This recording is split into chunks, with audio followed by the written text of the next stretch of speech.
Let's welcome Kieran, Vincent from Zimbabwe and Taichi from Hong Kong. Welcome, guys. Taichi, I'll start with you. Can you just share some of your thoughts on the course setup this week in Abu Dhabi and your approach heading into this week?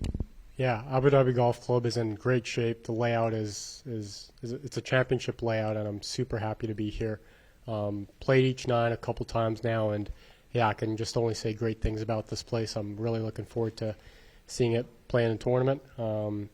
And yeah, just being here is a real honor. To have the opportunity to play in one of the best tours in the world is a true dream come true.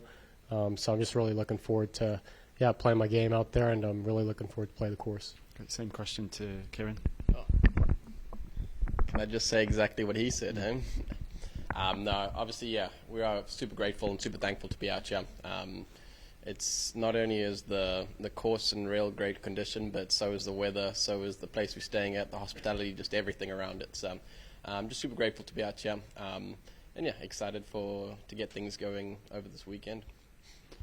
Kieran, with your brother Scott playing with on the league this year with the Ironheads, you might have a closer impression of LIV Golf than most. Can you just share some of your personal thoughts of LIV Golf and some of your motivations for wanting to join?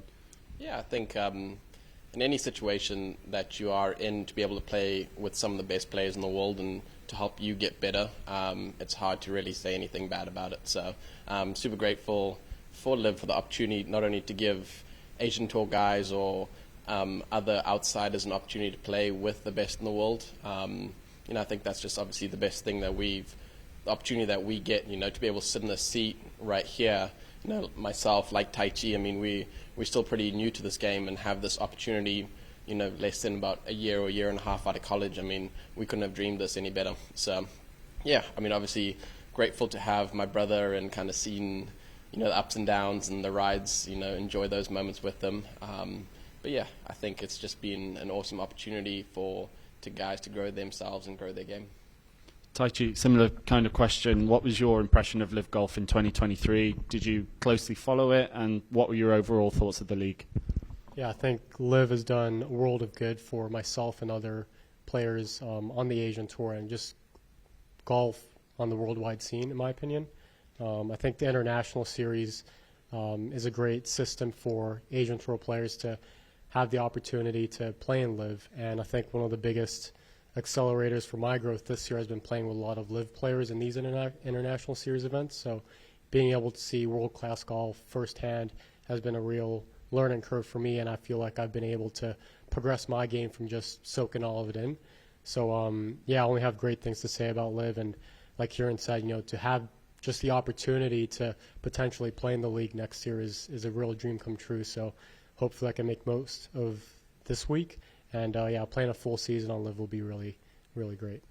Just final one from my side. LIV Golf will make its debut in Hong Kong next March. Does that give you any additional motivation to qualify this week? And how do you think LIV Golf's going to be received when it comes to Hong Kong?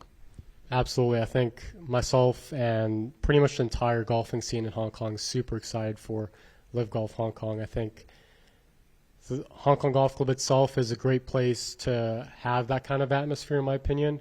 As you saw in the Hong Kong Open at the International Series Hong Kong Open, you saw a lot of fans out there, cheering on Ben with his win, and, Cam Smith being there was great as well. So I think it's a perfect setup to have a LIV event there. And I think from all the great things I've heard about playing in LIV events, it's just an extra motivator for me to have a good week this week, because to play in front of my friends and family and my hometown crowd would be really great in that kind of atmosphere. Great. I'll pass it over to Mike. Taichi, can you give us maybe a couple of examples of things specifically that you learned playing with the guys on the International Series, things that maybe specifically to your game itself and how it improved? Yeah, I think the biggest wake-up call was I played with Dean Burmester, obviously won back-to-back DP events these past 2 weeks in England, and I had a great drive off the first, just left center of the fairway, and he flew me about like 50 yards, and I was like, okay, like it's a big boys game now. No, but I've been able to play with so many great players, including Dean, and I played a couple rounds with Graham, and obviously the rounds with Cam and Pat was just real eye-opening. I think everyone does certain things in the game extremely well. But I think the biggest thing is just how they handle themselves in the face of adversity, their level of control over their mind and their emotions are it's really world class, which is why most of them are major winners. So it's really great to see how they handle some tough situations, and I think from that I can take a lot out of how they approach these kind of situations and try to apply it myself. What are your thoughts about the format this week?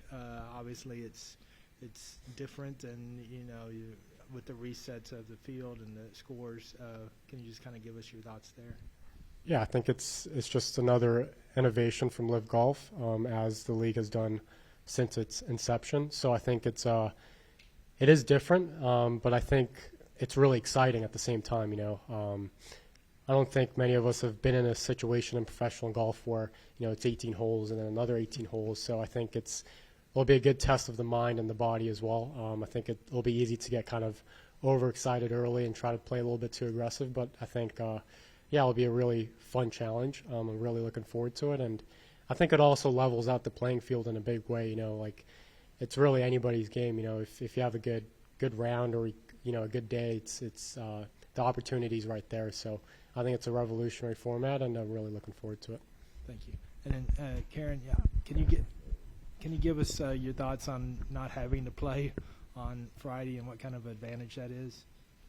Anytime you get a day off, I think it's great, Tim, no matter what field you're in. So I think it's awesome. Obviously it's a pretty cool opportunity to be in. It just gives you an extra day of rest, gives you an extra day to kind of see how people are reacting out there. And, at the end of the day, it's just about, figuring out what works for you best and going out there and kind of doing it. So having the day off will give us that extra time to process through things and figure out a game plan so that come Saturday we can go execute it the best we can. What you do on Friday? Practice probably a little bit, maybe a little sleeping, extra lunch never hurt nobody. Just kind of figure out ways to just keep myself level-headed, keep myself present, don't have to really worry too much about what's going on around me, just kind of see what we can do and how we can play the best we can. And were you in Jeda? You weren't with your brother in Jeda? I was, actually. You were. So yeah. Can you kind of take us through the emotions of that week, and especially on Sunday? It was a roller coaster, to say the least. I was following very closely on the leaderboard. I wasn't really walking too much out there because Jeda was pretty warm for those who were there. So I was able to get out there and watch a couple of holes. But was following very closely, and when it was coming down the last, he obviously was very, really made a great second shot into 18 and followed up with 2 putts, and so was sitting right on the cut line. And I didn't actually realize that not only was Sergio, but there was a couple of other people out in the course that could have bumped him out the top 24 spot.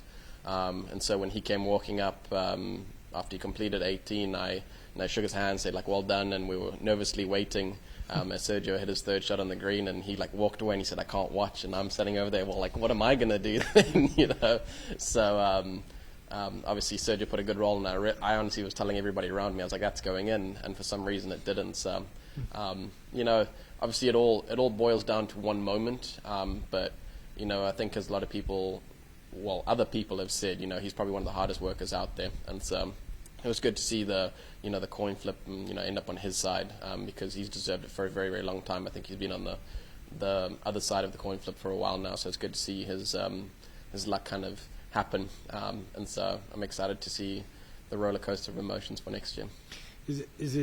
I guess it's easy to say that he's kind of carved out a path that you would like to follow, but are there other golfers on LIV or that you kind of look at their career paths and say, I'd like to do that too?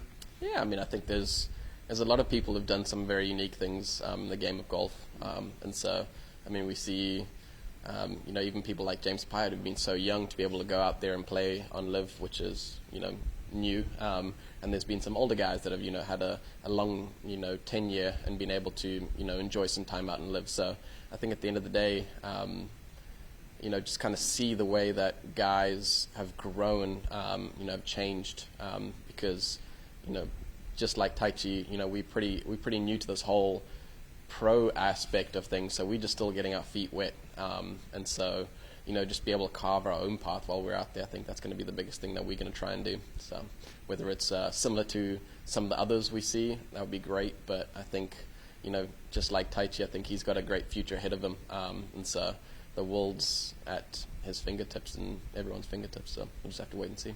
Have you had a Burmester type moment like Taichi did? Hit it past him by 50? I don't think so. He hits it pretty fast. So. He's kind of the longest guy on the Asian tour. So, Practice Burmese, he's done some pretty cool things recently. So going for the three-peat right now, I think this week. So it'll be awesome for him. But was there a moment that you've learned something playing with the, playing on the international series about your game? Anything specifically that you've realized you needed to do or work on? Yeah, I think you can always get better. And I think if we stay in a complacent situation, we're going to be able to not necessarily grow. I think growing on and off the golf course has been the biggest thing that I've learned. Being able to manage time and see how effective we can be with our time. Because sometimes we get in super late or we get in super early, and it's just about figuring out what we can do out there to best manage our time. And so that's been the biggest thing. We've obviously been lucky to see the way that people execute shots and what they do on the camera, but there's so much that goes on off the camera that the likes of us are able to see, being in the same change room or seeing how early they get to the golf course or late they're leaving, or see the physios working on them day in, day out. I mean, it's just it's kind of never ending, but just to be able to see that firsthand, I think gives you a very real situation of how hard these guys work in, day out. So yeah. And one last one for Taichi. In terms of current LIV players, are there one or two that maybe you look at like you would like to emulate them, and maybe a path that you would like to follow that they've already carved out? Yeah, I think like Kieran said, it's like golf is such a unique sport where like you can't really plan for anything. If you play well at the right times, things open up and you have more opportunities. So this would be a great week to play well, but it's part of it's kind of out of my control. I have to just prepare well for each week and just try my best there. But I played a couple rounds with Kieran's brother Scott in Singapore, and yeah, just to like see him keep his card this year was a real motivator for me, and just to see like what he's done on the Asian tour and the Japan tour as well, as it's really motivating. So I think if anyone, it's Scott, and to see him play firsthand was really inspiring. And a couple weeks later, he kept his card on LIV. So the opportunity is definitely there. Like Kieran said, I noticed how much attention to detail he has. Every part of his like warm up and warm down, it's very deliberate. So just to see that was kind of like a wake up call for me to try to be a little bit better as well. And one last from me, just in terms of your home country, do you feel like when you're out there on the course that you're not just playing for yourself, but you've got an entire country backing you? Yeah, definitely. I think Hong Kong is such a great support system for me. I've played well representing Hong Kong, or I've played well being in Hong Kong, because I feel like there's just a world of support around me. I feel like I can never fail out there. It's just such positive support. I don't really feel any pressure from any of those guys. It's always encouraging. So I'm super grateful for just the golfing community in Hong Kong, the Hong Kong Golf Club, obviously my home club. Really grateful for these two great support systems to always have my back. And every time I go out there, it's a team effort. Thank you. All the best this week. Any questions from the floor, guys? All good. Thank you very much. Awesome. Good luck this week.